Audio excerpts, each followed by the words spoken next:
Welcome friend, युक्ति IAS पर आप सभी लोगों का स्वागत है। आज हम डिकोड सीरीज के एपिसोड 14 में बात करने वाले हैं अंतर्राष्ट्रीय संगठन के संदर्भ में। अंतर्राष्ट्रीय न्यायालय क्या है, संयुक्त राष्ट्र न्याय परिषद क्या है, इकोनॉमिक एंड सोशल काउंसिल अर्थात संयुक्त राष्ट्र आर्थिक और सामाजिक परिषद क्या होता है, इससे संबंधित चीज़ों को कवर करेंगे। इससे संबंधित इंपॉर्टेंट टॉपिक को कवर किया जा रहा है इस सीरीज़ में, तो आप लोगों को पता ही है जो सभी एग्जाम के लिए इम्पोर्टेंट होता है। इससे रिलेटेड चीज़ें टेलीग्राम एमसीक्यू टेस्ट सीरीज में शामिल किया जाएगा और इसके पीडीएफ प्राप्त करने के लिए आप गूगल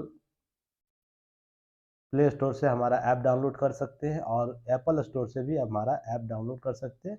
वहाँ पर आपको डीसीए का डेली करंट अफेयर्स सीरीज के नाम से एक पैकेज बना हुआ है, उसमें जाकर आपको इससे देख सकते हैं। तो आगे बढ़ते हैं। यह वीडियो आप लोगों को पता ही बहुत शॉर्ट वीडियो होता है। सर्टेन टाइम में हम लोग चीज़ों को समाप्त करना चाहते हैं 10 से 15 मिनट में। युक्ति या इस प्लेटफॉर्म पर आते हैं तो क्या प्राप्त होगा, तो सबसे पहले आप लोग याद रखिएगा यहाँ बायलैंग्वेज टेस्ट सीरीज अवेलेबल है, यूपीएससी, स्टेट पीसीएस और ऑल गवर्नमेंट कंपैरेटिव एग्जाम। तो एक बार जरूर विजिट कीजिए हमारे ऐप पर और चीज़ों को देखिए। लाइक शेयर सब्सक्राइब जरूर कीजिएगा। युक्ति आईएएस को टेलीग्राम चैनल से जुड़ सकते हैं हमसे और सपोर्ट हमारा बनाए रखिएगा। चलिए अब हम लोग बात करेंगे अंतर्राष्ट्रीय न्यायालय के संदर्भ में। तो आगे बढ़ने से पहले आप सब चीज़ों को लगातार इस पर किया जा रहा है, इसका पहला जो वीडियो अपलोड है प्लेलिस्ट में जाके देख सकते हैं। तो सबसे पहले हम अंतर्राष्ट्रीय न्यायालय के संदर्भ में बात करेंगे तो इसकी स्थापना कब हुई थी। तो स्थापना याद रखिएगा वर्ष 1945 में किया गया था, है ना, किया गया था। दूसरा याद रखना है यह संयुक्त राष्ट्र का यूएन का क्या है, प्रधान आपको न्यायिक अंग है, न्यायिक अंग है, ये भी याद रखना है। तीसरी बात याद रखनी है इसका मुख्यालय कहाँ है, मुख्यालय आपको हेग में है। हेग कहाँ है, तो नीदरलैंड हेग में है, नीदरलैंड्स हेग में है, तो इसे याद रखना है।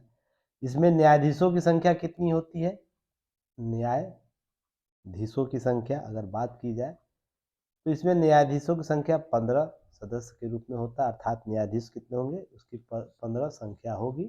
ये इम्पोर्टेंट है। सबसे इम्पोर्टेंट नोट करके याद रखिएगा इसमें कि इसमें जो भी सदस्य देश है ना, उसमें एक से अधिक न्यायाधीश नहीं हो सकता है। इसमें 15 जो संख्या है, मान लीजिए अनुपात में इनका चयन हो रहा है, तो जो भी मेंबर इसके होंगे सदस्य देश के, जो यूएन के मेंबर होते हैं, उनमें से याद रखिएगा किसी भी देश का है ना एक से अधिक क्या नहीं होंगे, न्यायाधीश नहीं हो सकते हैं। इसे इम्पोर्टेंट याद रखना है, वेरी इंपॉर्टेंट पार्ट के रूप में। चलिए इसके अतिरिक्त और भी जानकारी है, जैसे आपको क्या जानकारी होनी चाहिए कि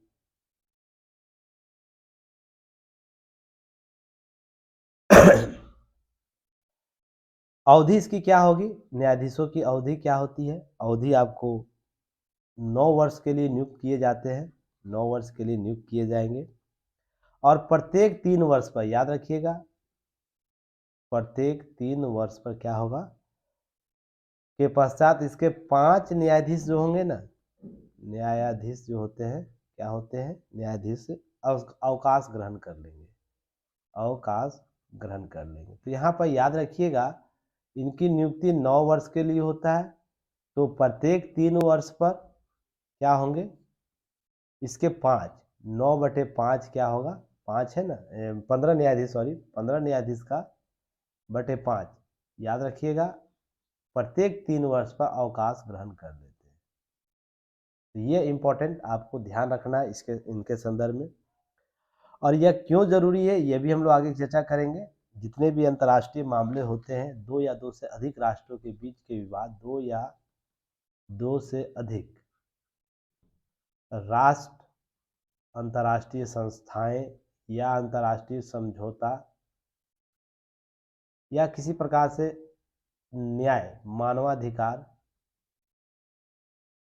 से संबंधित मामले होंगे ना, तो आपको क्या करते हैं, यूएन के मार्फत आपको इस संस्था में हम लोग अपील कर सकते हैं।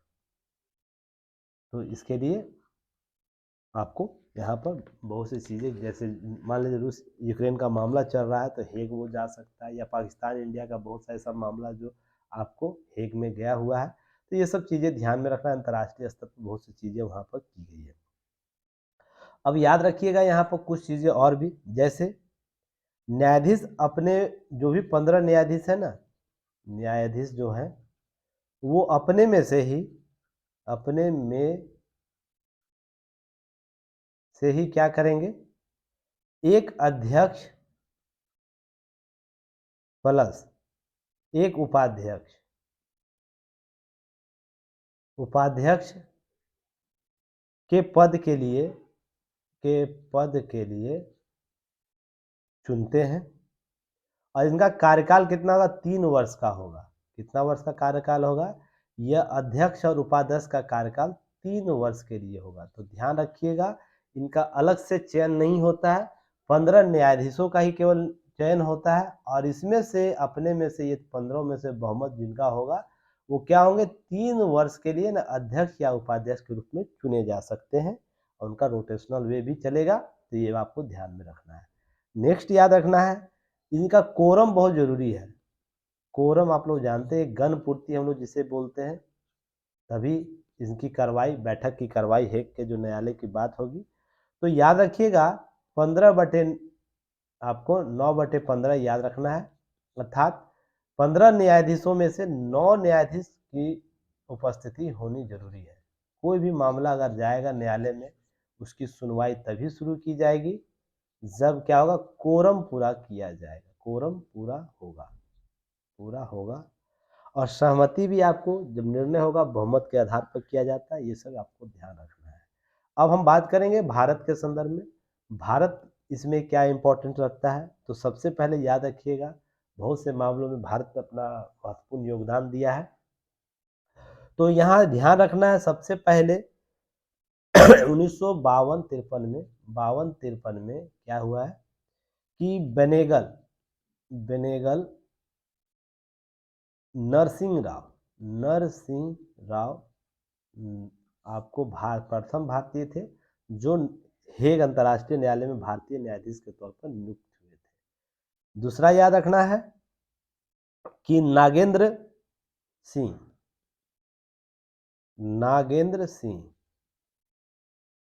न्यायाधीश के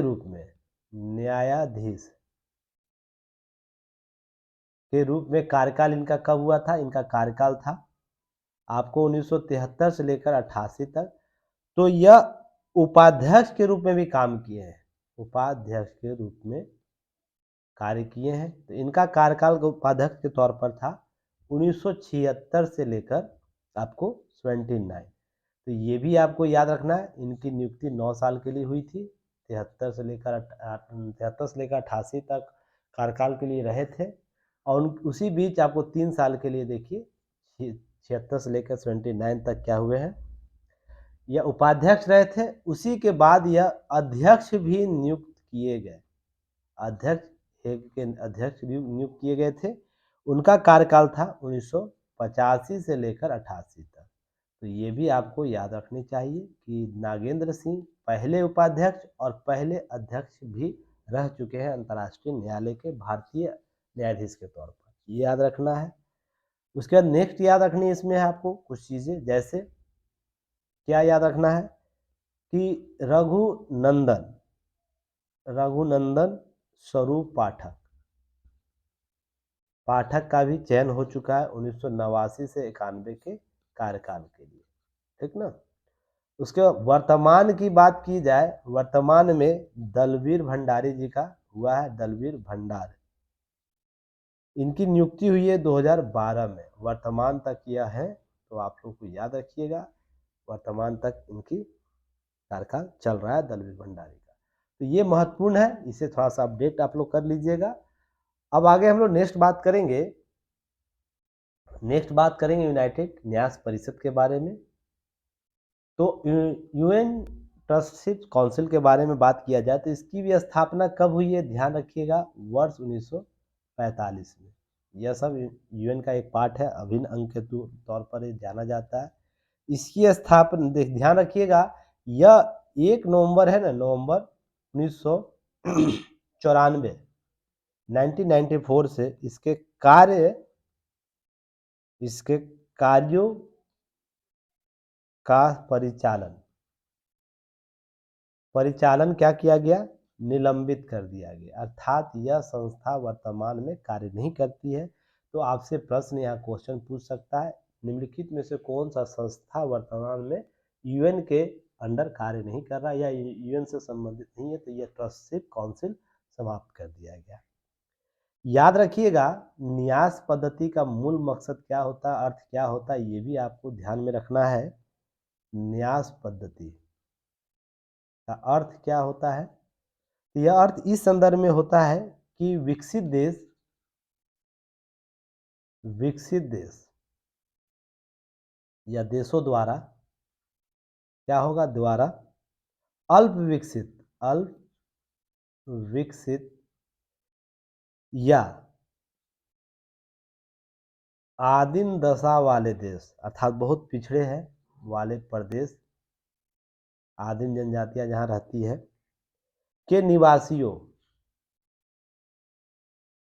निवासियों के हितों की देखभाल के लिए क्या करेगी? न्यास या अमानत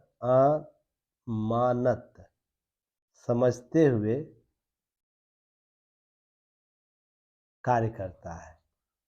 अर्थात कहने का अर्थ है, इसमें जो संगठन है वो महत्वपूर्ण रूप से उन क्षेत्रों के अल्प विकसित या आदिम जनजाति वाले प्रदेशों के लिए एक ट्रस्टशिप के रूप में, एक संरक्षणकर्ता के रूप में काम करते थे कि हाँ, वो संरक्षण देते थे उनके अधीन।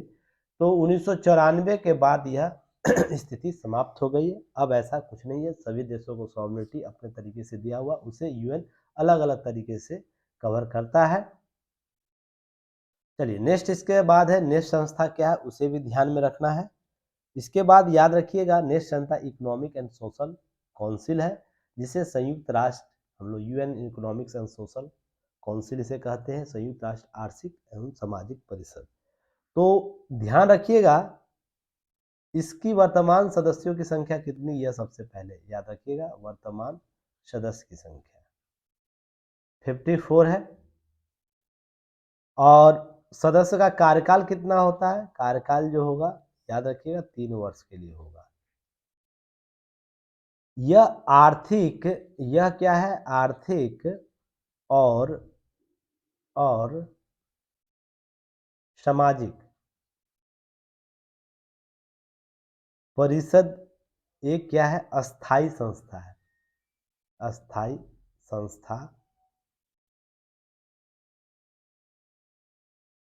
संस्था के रूप में कार्य करता है या है। तो ध्यान रखिएगा, आर्थिक और सामाजिक परिषद एक अस्थाई संस्था है। नेक्स्ट याद रखना, इसके अतिरिक्त इसके 1/3 जो सदस्य होंगे ना, 1/3 सदस्य क्या होंगे? प्रतिवर्ष पदमुक्त होंगे। कौन होंगे? प्रतिवर्ष पदमुक्त होते हैं या अपना स्थान छोड़ देते हैं, और 3 वर्ष के लिए इनकी नियुक्ति होती है। उसमें से जो 1/3 सदस्य होंगे, 54 का 1/3 सदस्य कितना होगा आपको, आप अगर इसे भागा दीजिएगा तो आप उसके संदर्भ में देख सकते हैं। इनके सदस्य जो होंगे 1/3 सदस्य, आप प्रत्येक वर्ष पदमुक्त हो जाएंगे। जो पदमुक्त होंगे ना, तो ध्यान रखिएगा, वो दोबारा है ना इस संस्था पर नियुक्ति के पात्र नहीं होंगे। नियुक्ति के पात्र या निर्वाचित नहीं होंगे। सॉरी, अच्छा, ये इसमें नहीं होता, ध्यान रखिएगा। इसमें निर्वाचित हो सकते हैं, एक अंतर्राष्ट्रीय संस्था और है जहाँ पर नियुक्त नहीं हो सकते हैं। मुझे वो अचानक याद आ गया था।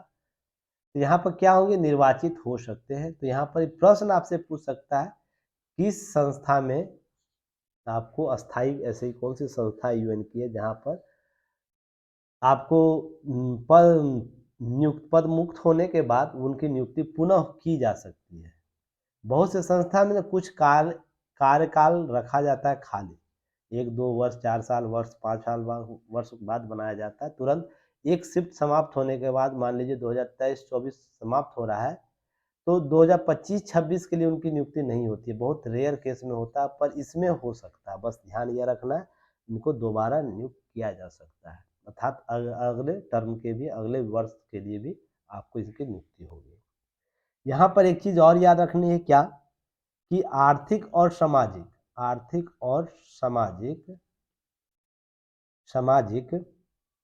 परिषद क्या करेगा, सतत विकास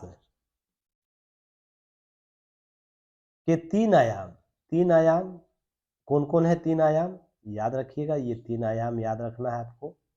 पहला आर्थिक, सामाजिक और पर्यावरण। पर्यावरण की अभिवृद्धि के लिए क्या करेगा? अभिवृद्धि के लिए संयुक्त राष्ट्र प्रणाली को विकसित करेगा, प्रणाली को विकसित करता है या उसको बढ़ाता है।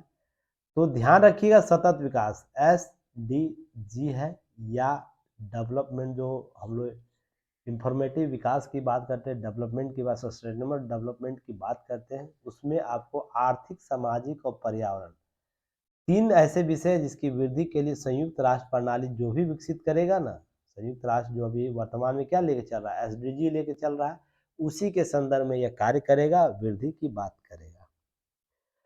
तो ये सब आपको जानकारी होनी चाहिए। इसके अतिरिक्त कुछ जानकारी और भी है, जैसे आपका अगर मैं चर्चा करूं तो याद रखिएगा, जैसे यूएन की बहुत सी संस्थाएं हैं जिस पर हम लोग बाद में चर्चा करेंगे। फिलहाल जैसे यूएन की बहुत से, जैसे आज मैं एक चर्चा कर देता हूँ, उसका कल का नेक्स्ट जो क्लास उसमें विस्तृत रूप से चर्चा करूंगा। यूएन जो संयुक्त राष्ट्र प्रणाली है, संयुक्त राष्ट्र प्रणाली है, अगर हम इसकी बात करें तो याद रखिएगा, एक होगा, बहुत से अन्य संगठन इसके साथ मिलकर काम करते हैं। तो जैसे कौन काम करता है? जैसे CTBTO, UNFCCC कार्यालय या संगठन, याद रखिएगा, ये काम करेगा। आप लोग जानते हैं ना, पर्यावरण के लिए बहुत महत्वपूर्ण संस्था है। IAEA काम करेगा, WTO काम करता है, साथ ही साथ IOM काम करता है, ITC काम करता है और IPCW काम करेगा। इसके साथ ही साथ याद रखिएगा, फंड और कार्यक्रम से संबंधित बहुत से संगठन है, वो भी काम करता है। जैसे हम बात कर ले UNDP काम करेगा इसके साथ काम करता है UN आर्बिट्रेज, याद होगा आप लोगों को, बहुत बार चर्चा इस सब की मैं पहले भी किया हूँ, आर्बिट्रेट है ना। इसके बाद आपको UNEP काम करता है, नेक्स्ट काम करेगा UNICEF काम करता है, नेक्स्ट याद रखिएगा UNFPA कार्य करेगा, वर्ल्ड फेडरेशन जो फेडरेशन है वो भी वर्क काम करता है। उसके बाद और भी संस्थाएं हैं, जैसे यूएन की एजेंसियां भी काम करेगी, यूएन की विशिष्ट एजेंसियां, यूएन की विशिष्ट एजेंसियां है ना, वो भी काम करेगा। जैसे FAO है, UNID है, बहुत से संस्था, WHO है, WIPO है, ILO है, International Labour Organisation, World Bank है, WB है, वर्ल्ड बैंक है, यूनेस्को है, या आदि बहुत सारे, ETC इसको कर दीजिए, बहुत से संस्थाएं हैं। तो ये सभी मिलकर क्या होते हैं? संयुक्त राष्ट्र प्रणाली। और इसी प्रणाली के तहत आपको क्या काम करेगा? आपको ये काम करता है, जो संयुक्त राष्ट्र जो आपको काउंसिल है, इकोनॉमिक एंड सोशल जो काउंसिल है, इसी प्रणाली के तहत मिलकर काम करेगा। ये जो संस्थाएं सभी मिलकर काम करती है। तो यूएन को केवल आप लोग पहले क्या जानते थे? केवल जो संगठन उसका महत्वपूर्ण 10 संगठन है, 10 अंग के रूप में जिसे हम लोग जानते हैं, उसको हम लोग चर्चा करते थे, जिसमें से 5 बहुत महत्वपूर्ण है, 5 सबसे प्रमुख है और उसके 5 जो अन्य है उतना महत्वपूर्ण नहीं है, पर भी इसका अंग माना जाता है। पर संयुक्त राष्ट्र प्रणाली है ना, बहुत से संस्थाओं का, लगभग 30 से 40 संस्थाओं का एक समग्र आपको संगठन है, जो मुख्य रूप से यूएन के संदर्भ में काम करता है, कार्य करता है। ये संगठन का नाम आप लोग धीरे-धीरे मैं आपको आगे चर्चा करूँगा, जो आपको कहीं न कहीं काम देगा। चलिए, उम्मीद करता हूँ जो भी चीज़ें बताई जा रही है आप लोग को एक्स्ट्रा चीज़ें प्राप्त हो रहा होगा। उम्मीद करता हूँ नई-नई चीज़ें आप लोग को सीखने का मौका मिल रहा होगा। चैनल कैसा आप लोग को ये सीरीज़ लगता है, कमेंट सेक्शन में ज़रूर बताइएगा और हमें सपोर्ट